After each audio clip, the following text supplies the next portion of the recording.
All right, shalom. This is Chanach Sha'an Ban Yasharala from the Lions in the Yasharala camp. First and foremost, I'd like to say Kal Halayim La Yahweh, Ba Hashem Yahweh Shai, Ba Hashem Harakak Kodash Ma'amah.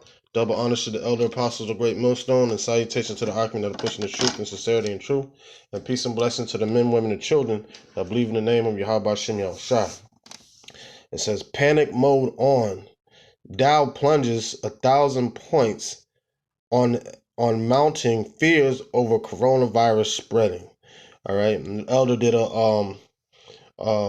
lesson earlier, beautiful lesson on the dropping and the plunging of the Dow, and it was expected to go 700 points, but this is amazing that it dropped 1,000 points, plunges 1,000 points, man.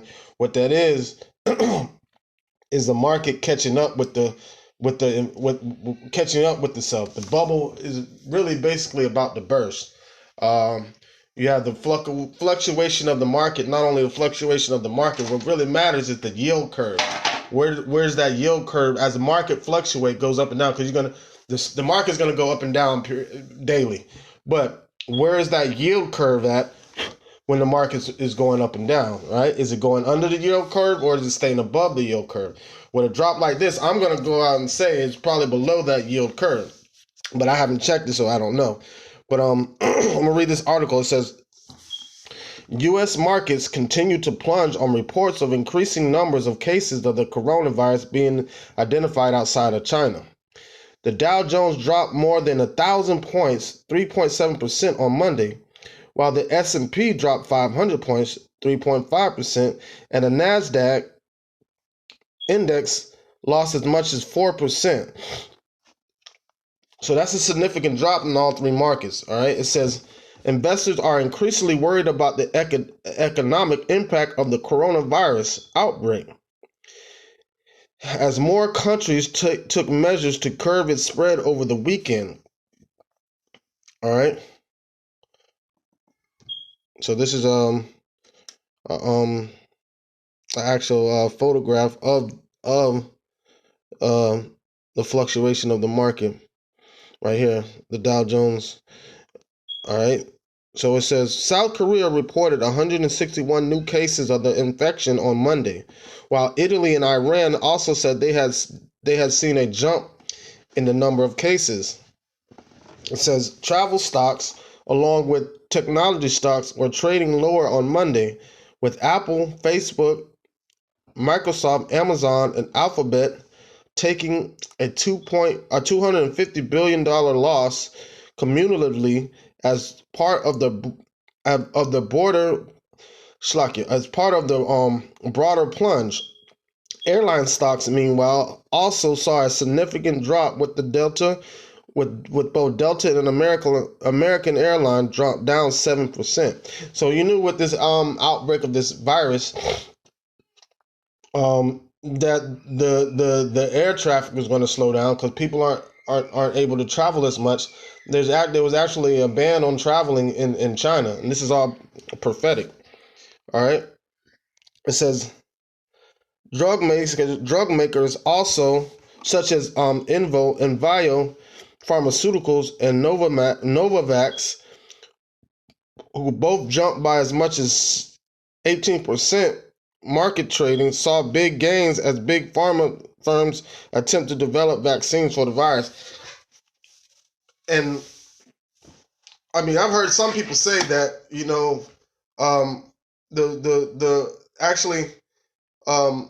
the coronavirus is an actual weapon, and it can be utilized in two forms.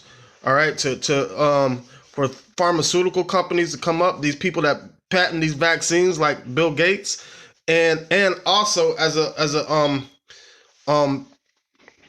crash in the market, because they're gonna have to crash the market so they can do away with the dollar to implement a new form of currency, which is going to be a crypto type based currency, and it will be backed by gold, which that you will move the dollar out of the way because it's not backed by anything. It's based off of faith. All right.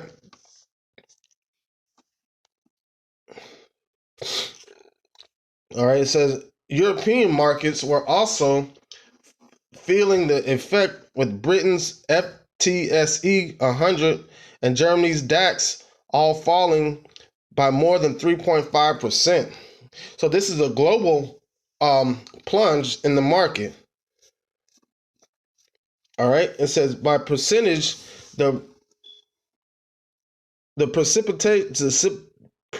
precipitous drop was the largest seen over the S&P 500 since October 2018, and the biggest since February 2018 for the Dow, with both indices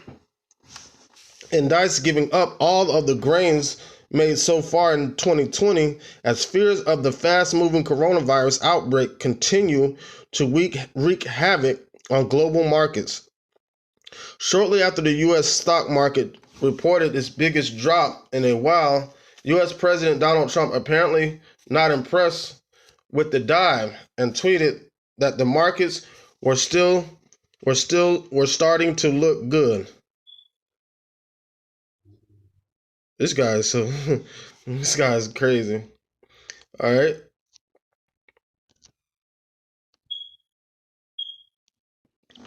This is Ecclesiastes chapter 12, verse 1. It says, remember now thy creator in the days of thy youth, while the evil days come not, nor the years draw nigh, when thou shalt say, I have no pleasure in them. So right now is the time to remember Yahweh Shem Yahushai and turn back to them and repent, because the evil days are coming. All right, and then after that, it's going to be too late. It says, while the sun or the light or the moon or the stars be not darkened, nor the clouds return after the rain, in the day when the keepers of the house shall tremble, all right, and that's your government and your stockbrokers, and the strong men shall bow themselves, and the grinders cease because they are few, and those that look out the windows be darkened. All right, and that's what you're about to see happen with the market crash, man. All right, it said the grinders shall cease because they are few. It's like that's an increase of the unemployment. That's all your government officials and your stockbrokers and everybody being afraid, and you're seeing that right now with that article I just read. All right, and it says,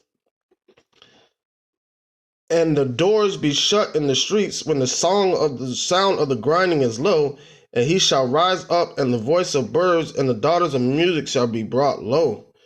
All right.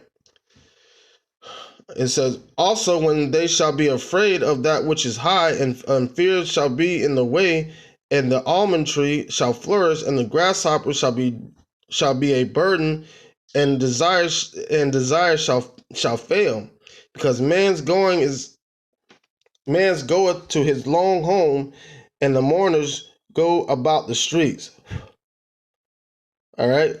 So, like, the key point is, remember the Creator in the days of thy youth, while the evil days come not. And that's the point. So now's the time to turn back to Yahweh Shem Yahushai, because you're seeing all the prophecies unfold, man. All right, I'm going to end it off with this. It says, therefore say unto them, thus saith the Lord Yahweh. All right, let me start at 26. It says, son of man, behold, they of the house of Israel say, the vision of that he seeth is for many days to come, and he prospereth of the times that are far off. And he prophesied that of the times that are far off. And that's what people saying. A lot of times when we go out there on the highways and byways and give these prophecies to these people, they say, oh, that's not going to happen in our lifetime. But no, it is going to happen. We're seeing it happen right in front of our eyes. All right, that's what people say. Oh, that's years to come, or that's far time along the way. All right. 28, it says, therefore say unto them, thus saith the Lord Yahweh Shem Yahushai, there shall none of my words be prolonged any more, but the word which I have spoken shall be done, saith the Lord Yahweh Shem Yahushai.